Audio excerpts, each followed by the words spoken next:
OTP পাঠিয়ে জালে বহরমপুর থেকে রাজ্য এসটিএফ এর জালে সুমন শেখ ভারতীয় সিম কার্ড ব্যবহার করে পাকিস্তানে ওটিপি। কে সুমন শেখ, কিভাবে এসটিএফ এর জালে জানাবে অমিত সরকার রয়েছে আমার সঙ্গে। অমিত, মুর্শিদাবাদে গতকাল রাতেই বেঙ্গল এসটিএফ তারা অভিযান চালানো হয়েছিল এবং সুমন শেখ নামে এক যুবককে তারা ইতিমধ্যে গ্রেপ্তার করেছে এবং নিজেদের হেফাজতে নিয়েছে বেঙ্গল এসটিএফ।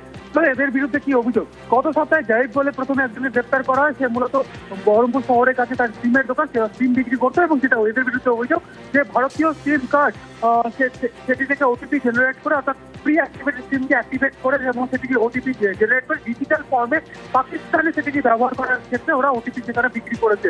এবং এই যে আর্থিক লেনদেন হয়েছে পুরোটাকে ডিজিটাল মোডে এই আর্থিক লেনদেন হয়েছে, মূলত ক্রিপ্টো কারেন্সিতে এরা টাকা পেয়েছে এমনটা কিন্তু তথ্য উঠে আসছে। কিন্তু কি উদ্দেশ্যে এরা ভারতীয় সিম অর্থাৎ বহরমপুর বা মুর্শিদাবাদের সিমকে এখানে অ্যাক্টিভেট করে সেই সিমকে পাকিস্তানের মাটিতে ব্যবহার করার জন্য তারা তুলে দিয়েছিলেন বা কেন ওটিপি শেয়ার করেছিলেন তা তদন্ত করে দেখা হচ্ছে।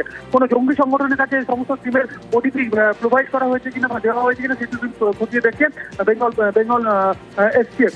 এবং সুমনকে ইতিমধ্যে গ্রেপ্তার করে নিজেদের হেফাজতে নিয়েছে, কারণ এই কাজটি মেনলি সুমনই করেছে। কারণ এখনো পর্যন্ত রাজ্য পুলিশ এসটিএফ জানা যাচ্ছে যে সুমন মারফতে কিন্তু এই সমস্ত সিমের ওটিপি ক্রিয়েট করে ওটিপি জেনারেট করে পাকিস্তানে পাঠানো হয়েছে এবং তাদের কাছে পাঠানো হলো।